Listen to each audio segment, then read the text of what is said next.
بسم اللہ الرحمن الرحیم۔ پیارے دوستو، ایک مرتبہ نبی کریم صلی اللہ علیہ وآلہ وسلم اپنے حجرہ مبارک میں تشریف فرما تھے۔ آپ صلی اللہ علیہ وآلہ وسلم نے دیکھا کہ حضرت علی شیر خدا رضی اللہ عنہ اپنے دونوں شہزادوں یعنی حسنین کرمان کے ہمراہ نبی کریم صلی اللہ علیہ وآلہ وسلم کی خدمت اقدس میں تشریف لا رہے تھے۔ نبی کریم صلی اللہ علیہ وآلہ وسلم نے انہیں دیکھ کر بے حد زیادہ خوش ہوئے۔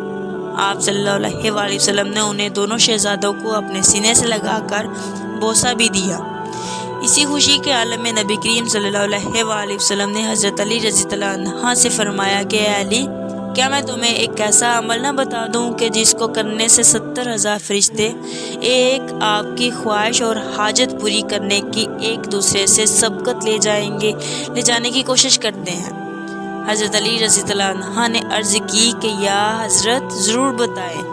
تو آپ صلی اللہ علیہ وآلہ وسلم نے حضرت علی رضی اللہ عنہ کو کون سا عمل بتایا، اس ویڈیو میں بیان کرتے ہیں۔ پیارے ناظرین، ایک مرتبہ یمن کے ایک تاجر نے پہلی مرتبہ اپنے بیٹے کو تجارت کے لیے بھیجا، اور حضرت محمد صلی اللہ علیہ وآلہ وسلم نے جو کلمات حضرت علی رضی اللہ عنہ کو بتائے تھے، حضرت علی نے وہ کلمات عام کر دیے۔ یہ سلسلہ اسی طرح چلتا رہا، اور تاجر نے وہی کلمات پڑھ کر اپنے دل میں یہ خواہش کی کہ میرا بیٹا خیر و عافیت کے ساتھ اپنی پہلی تجارت کر کے واپس آ جائے۔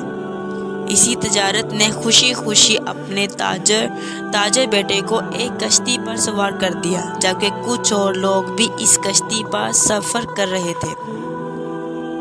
تو اس سمندر میں سے ایک آواز دینے والے کی آواز سنائی دی، لیکن اس کی صورت نظر نہ آئی۔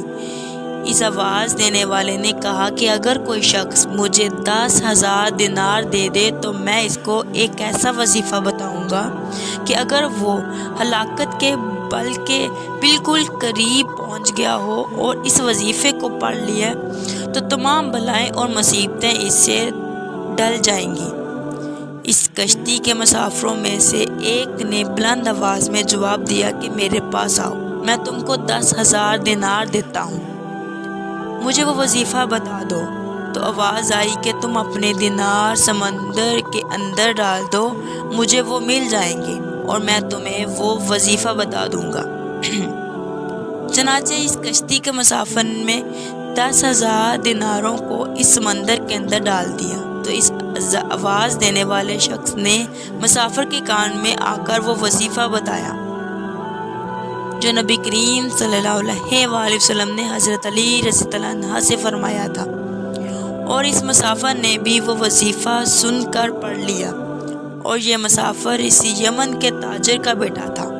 آواز دینے والے نے اس سے کہا کہ تجھے جب بھی کوئی مصیبت پڑے تو اس وظیفے کو پڑھ لیا کرو، جبکہ یہ سن کر کشتی کے دوسرے تمام مسافروں نے اس کا مذاق اڑانا اور کہا کہ تو نے اپنے کثیر رقم سمندر میں پھینک کر ضائع کر دی۔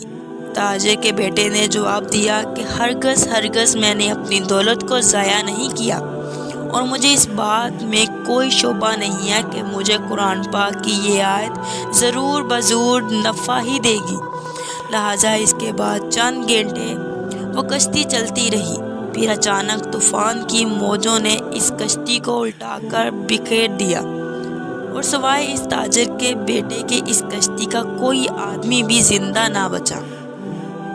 وظیفہ پڑھنے والا وہ مسافر کشتی کے ایک ٹوٹے تختے پر بیٹھا ہوا سمندر کے اندر بہتا چلا جا رہا تھا، جہاں تک کہ کچھ دیر کے بعد ایک جزیرے میں جا پہنچا، اور اس جزیرے میں چند قدم چلنے کے بعد دیکھا تو وہاں ایک شاندار محل بنا ہوا تھا، اور ہر قسم کے موتی اور زیورات وہاں پڑے ہوئے تھے۔ اس نے دیکھا کہ اس محل میں ایک بہت ہی حسین و جمیل عورت اکیلی بیٹھی ہوئی ہے، اور ہر قسم کے میوے اور کھانے کے سامان وہاں پر رکھا ہوا ہے۔ اس عورت نے مسافر کو دیکھ کر پوچھا کہ تم کون ہو اور یہاں پہنچ کر کیسے پہنچے؟ مسافر نے بھی اس عورت سے پوچھا کہ تم کون ہو اور یہاں پر اکیلی کیا کر رہی ہو؟ تو اس عورت نے اپنا قصہ سنایا کہ میں بصرہ کے ایک عظیم اور بڑے تاجر کی بیٹی ہوں۔ میں اپنے باپ کے ساتھ سمندر کے سفر پر جا رہی تھی ہماری کشتی ٹوٹ گئی اور مجھے اچانک کوئی کشتی کے اندر سے اچک کر بگا کر اس جزیرے میں اس محل کے اندر اس وقت سے پڑی ہوئی ہوں۔ یہ شیطان ہے جو مجھے اس محل میں لے آیا ہے، وہ ہر 7ویں دن یہاں آتا ہے لیکن میرے ساتھ صحبت نہیں کرتا مگر بوس و کنار کرتا ہے، اور آج اس کے جہاں آنے کا دن ہے، لہٰذا تم اپنی جان بچا کر یہاں سے بھاگ جاؤ ورنہ وہ شیطان تمہاری جان لے لے گا۔ ابھی اس عورت کی گفتگو ختم بھی نہ ہوئی تھی کہ وہاں ایک دم سے اندھیرا چھا گیا۔ عورت نے پھر سے کہا کہ جلدی یہاں سے بھاگ جاؤ کیونکہ وہ آ رہا ہے ورنہ وہ تم کو ضرور جان سے مار ڈالے گا۔ چنانچہ وہ شیطان وہاں پر آ گیا لیکن وہ مسافر یوں ہی وہاں پر کھڑا رہا۔ وہ شیطان جیسے ہی اس کو دبوچنے کے لیے آگے بڑھا تو مسافر نے وہ وظیفہ پڑھنا شروع کر دیا۔ وہ وظیفہ سنتے ہی شیطان زمین پر گر پڑا۔ اس زور کی آواز آئی کہ جیسے پہاڑ کا کوئی ٹکڑا ٹوٹ کر زمین پر آ پڑا ہے، اور پھر دیکھتے ہی دیکھتے وہ شیطان جل کر راکھ کا ڈھیر ہو گیا۔ یہ دیکھ کر اس عورت نے کہا کہ اللہ تبارک تعالیٰ نے تم کو رحمت کا فرشتہ بنا کر میرے پاس یہاں بھیج دیا ہے، اور تمہاری بدولت مجھے شیطان سے نجات مل گئی ہے۔ پھر اس عورت نے اس مسافر سے کہا کہ یہ موتی اور زیورات اٹھا لو اور محل سے نکل کر میرے ساتھ سمندر کے کنارے کی جانب چلو، وہاں سے کوئی کشتی تلاش کر کے جہاں سے نکل چلتے ہیں۔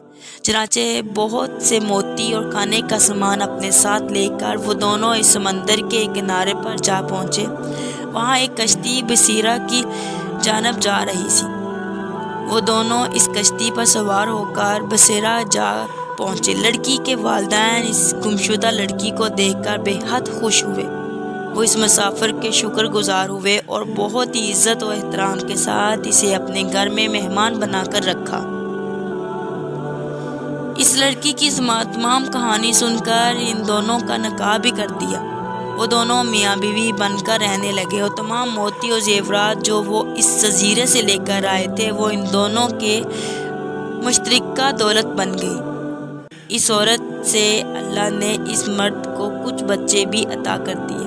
وہ دونوں نہایت ہی محبت اور احترام کے ساتھ اپنی زندگی بسر کرنے لگے، اور یہ سب اس وظیفے کا کمال ہے جو حضرت محمد صلی اللہ علیہ وآلہ وسلم نے حضرت علی رضی اللہ عنہ کو بتایا تھا۔ حضرت علی رضی اللہ عنہ نے دستر ابد جوڑ کر عرض کی، یا رسول اللہ صلی اللہ علیہ وآلہ وسلم، وہ کلمات کون سے ہیں؟ تو آپ صلی اللہ علیہ وآلہ وسلم نے ارشاد فرمایا کہ وہ کلمات یہ ہیں: بسم اللہ الرحمن الرحیم، سبحان اللہ و بحمدہ، سبحان اللہ العظیم۔ ان کلمات کو پڑھنے سے اللہ سبحانہ وتعالیٰ مدد فرماتا ہے۔ تمام مسلمان بھائیوں اور بہنوں سے میری گزارش ہے کہ جب بھی آپ کے بچے کہیں باہر جائیں یا کسی بھی مصیبت میں ہوں تو یہ کلمات ضرور پڑھ لینا۔ انشاءاللہ اللہ تبارک تعالیٰ آپ کو اللہ سبحانہ تعالیٰ کی مدد ضرور پہنچے گی، اور ان کلمات کو پڑھنے والے کی ہر حاجت اور خواہش کے لیے 70,000 فرشتے اس کے معاون ہوں گے۔ اللہ تبارک تعالیٰ سے دعا ہے کہ نیکی کی بات کو سننے، سمجھنے اور اس پر عمل کرنے کی طاقت و توفیق عطا فرمائے۔ میرا سنانا اور آپ کا سننا قبول منظور عطا فرمائے۔ آمین ثم آمین یا رب العالمین۔